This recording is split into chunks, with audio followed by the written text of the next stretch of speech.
전해드린 대로 대구 산불 진화 작업에 투입된 임차 헬기가 추락해서 조종사가 숨졌습니다. 네, 자세한 내용 하민경 변호사, 조기현 변호사와 함께 자세히 짚어보도록 하겠습니다. 안녕하세요. 경북 의성에서 산불 진화 헬기가 추락해서 조종사가 사망한 지 11일 만에 비슷한 사고가 또 발생을 한 겁니다. 이게 어떻게 된 일인가요? 네, 지금 대구 북구에서 산불이 발생해서 화재를 진압하는 중에 또 헬기가 떨어져서 조종사가 숨지는 그런 사고가 발생했는데요. 지난 경북 의성에서도 화재 진압 중에 헬기 추락해서 조종사가 순직한 지 11일 만에 발생한 또 비극이어서 또 많은 안타까움을 주고 있습니다. 이 사고 헬기 같은 경우에는 그 대구 동구청에서 임차를 해서 운용을 하던 그런 헬기였는데요. 이번에 지나가다가 그러니까 물을 많이 싣고서 사고 현장으로 가는 중에 낮게 조금 고도를 낮게 하고 날아가다가 농막과 부딪혀서 사고가 난 것으로 보이고 있고요. 그리고 농막에 추락했는데 조종사 혼자 타고 있어서 조종사가 숨졌고 농막엔 다행히 사람이 없어서 더 큰 피해는 없었던 것으로 이렇게 알려지고 있습니다. 네, 그런데요. 앞서서 10여일 전에 경북 의성 산불을 진화하는 작업 중에서 헬기가 추락한 사고가 있었잖아요. 그때도 지자체가 노후된 헬기를 임차한 상황이었는데 이번에도 지자체가 노후된 헬기를 임차한 상황이에요. 똑같이. 그렇습니다.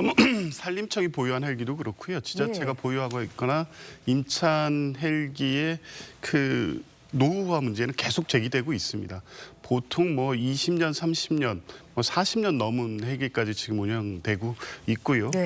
근데 꼭 그 노후화된 헬기의 문제만인지는 좀 살펴봐야 될 필요성은 있습니다. 2017년, 18년에 있었던 산림 헬기 추락 때도 보면 한 21년, 22년 정도 된 헬기였거든요. 그러니까 정비 문제라든가 조종사 과실 문제 등이 결합될 가능성이 있기 때문에 노후화 문제만은 아닐 수는 있는데 어쨌든 계속적으로 산림 소방 헬기의 노후화 문제는 지적되고 있고 그거에 따라서 교체해야 될 필요성은 제기가 되고 있습니다. 특히 적정 사용 용량은 20년 정도로 보거든요. 그런데 언제까지 쓸 수 있는지에 대한 제한 규정은 항공안전법이나 시행규칙에 정해져 있지 않기 때문에 그런 부분에 대해서 이번에 44년 된 헬기의 추락 사고이기 때문에 원인을 좀 규명한 다음에 순차적으로 노후화된 헬기 교체를 정부 차원에서 검토해야 될 상황이 된 것 같습니다. 이번 사고 헬기의 경우는요. 미국에서 제작이 됐지만 지난 영남 지역 대형 산불 당시 투입된 중대형 헬기 대부분이 러시아 기종으로 전해졌습니다. 이게 부품 수급이 어려울 경우에는 이런 사고가 또 날 수 있다. 이런 우려도 있더라고요. 네, 지금 저희가 전국에서 산불이 열흘 정도 발생을 했는데 그동안 나와서 산불을 진화했던 헬기가 120여 대 정도 됩니다. 그런데 그중에 4분의 1 정도 되는 32대가 러시아의 키모프라고 불리는 그런 중형 헬기인데요. 이건 3,000리터 가량의 물을 운반할 수 있어서 보통 소형 헬기가 500에서 1,000리터 가량 물을 운반한다면 상당히 효율성으로 볼 때 상당히 좋은 장비긴 한데요. 이게 노후화 됐을 뿐만 아니라 또 러시아와 우크라이나 전쟁 가운데 부품 수급이 상당히 어려운 상황이라고 합니다. 그렇기 때문에 지금 현재 산림청에서 보유하고 있는 그 헬기 39대 중 29대가 이 카모프산인데요. 이 카모프 종 중에 8대가 부품이 없어서 운항이 중단된 그런 상태고 심지어는 그 8대를 다른 헬기의 부품에 사용하는 그런 상황이라고 합니다. 네, 숨진 70대 조종사 경력 30년 이상의 베테랑으로 전해졌습니다. 그런데 혹시라도 발생한 비상 상황에 좀 잘 대처를 하려면 그래도 연령을 조금 더 낮춰야 되는 거 아니냐 이런 지적들도 있거든요. 여기에 대해서는 어떻게 보세요?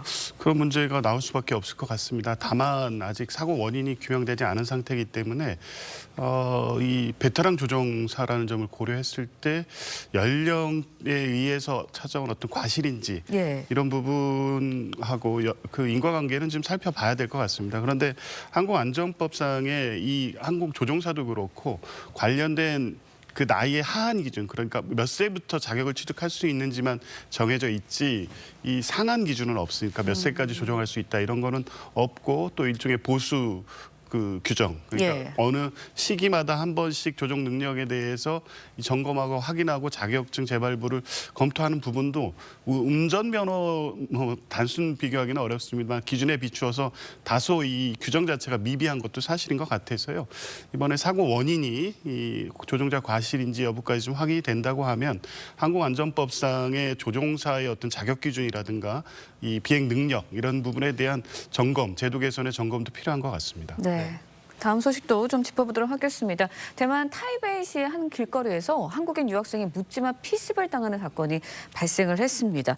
유명 관광지예요. 그러니까 우리나라 정도로 따지면 명동거리 같은 데서 이런 피습 사건이 발생을 한 거예요.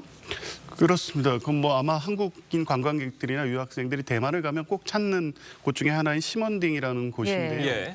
5일 아침 5시에 친구들과 생일 파티를 하기 위해서 갔던 한국인 유학생이 갑자기 피습을 당한 사건입니다. 그런데 이 피해자인 유학생의 말로는 어떤 실제 충돌이라든가 이런 게 없었음에도 불구하고 대만의 어떤 젊은 사람이 다가와서 갑자기 피습을 했다는 거고요.